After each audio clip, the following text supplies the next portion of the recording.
Existe-t-il encore une différence entre la gauche et la droite? C'est une question qu'on entend partout, dans des discussions de café, sur les plateaux télé, dans les commentaires, sous les articles de presse.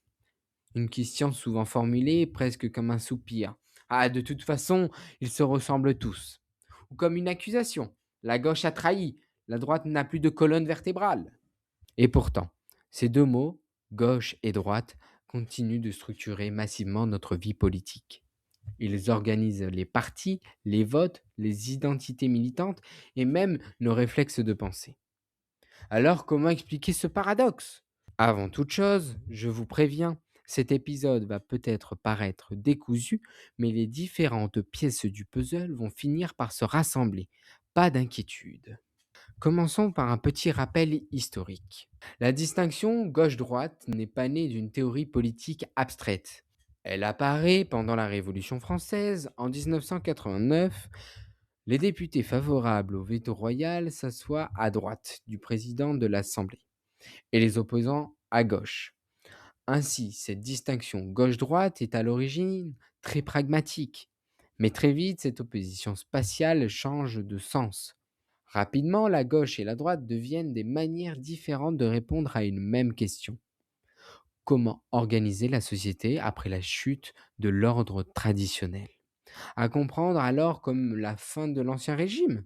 Même si cette question est très datée aujourd'hui, elle n'est pas devenue inutile et les fonds idéologiques qu'elle portait existent toujours. De manière très schématique, la gauche se définit par la critique des hiérarchies héritées, sociales, économiques, religieuses, et par la valorisation de l'égalité et de l'émancipation. La droite, elle, insiste plutôt sur l'ordre, la continuité, la tradition et une méfiance envers les ruptures trop radicales. Bien sûr, ces définitions sont très sommaires, peuvent être débattues et des contre-exemples peuvent être apportés, mais ça donne une bonne idée de l'opposition primaire, viscérale entre les deux idéaux. En plus, cette opposition n'est pas figée, elle repose sur ce que le politologue Norberto Bobbio appelait un axe structurant fondamental. C'est le rapport à l'égalité. La gauche tend à considérer les inégalités comme socialement produites et donc politiquement corrigeables, tandis que la droite les voit plus volontiers comme naturelles et fonctionnelles et donc acceptables. Il faut donc considérer qu'en revenant à la plus petite unité idéologique, tous les débats politiques viennent de cette unique question: donne-t-on plus d'importance à l'égalité ou à la liberté? Se dire de gauche ou de droite, ce n'est pas seulement décrire une position, c'est aussi se situer dans un camp, prendre position par rapport à d'autres acteurs, construire une identité. Dans le champ intellectuel, par exemple, les frontières entre gauche et droite ont souvent été poreuses, mouvantes, voire stratégiquement brouillées. Cela nous rappelle une chose importante: les catégories politiques sont historiquement situées.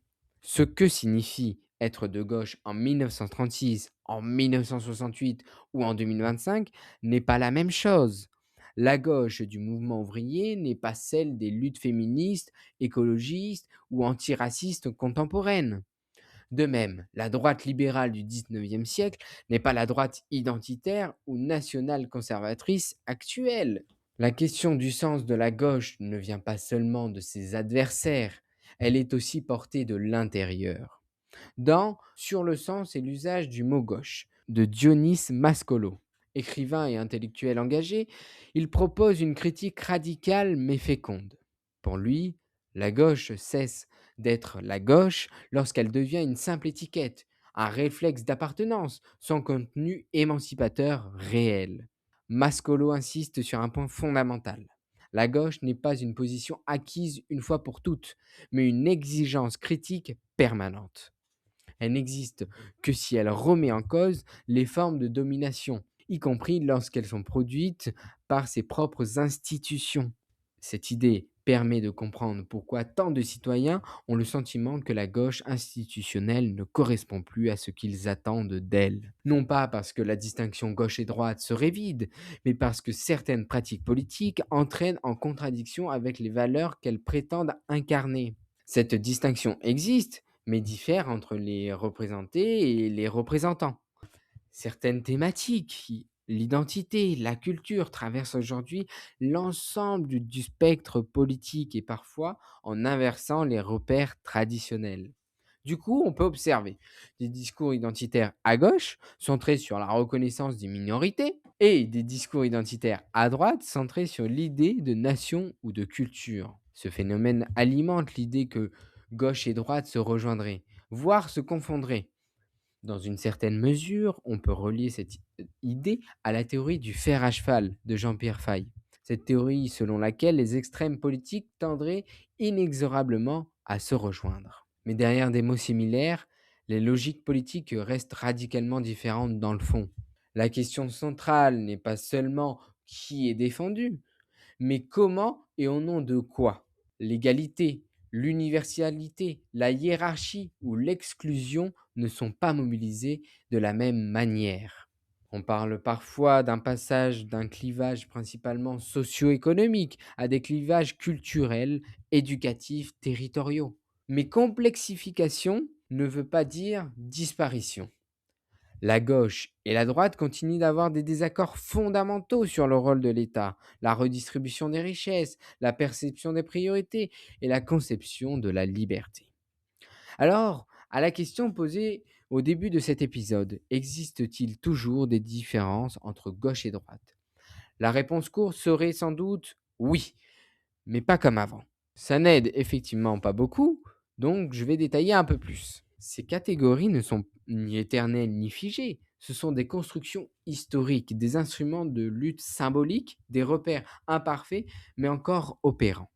La gauche et la droite d'hier ne sont plus celles d'aujourd'hui, mais on ne peut pas non plus considérer qu'elles sont étrangères l'une à l'autre.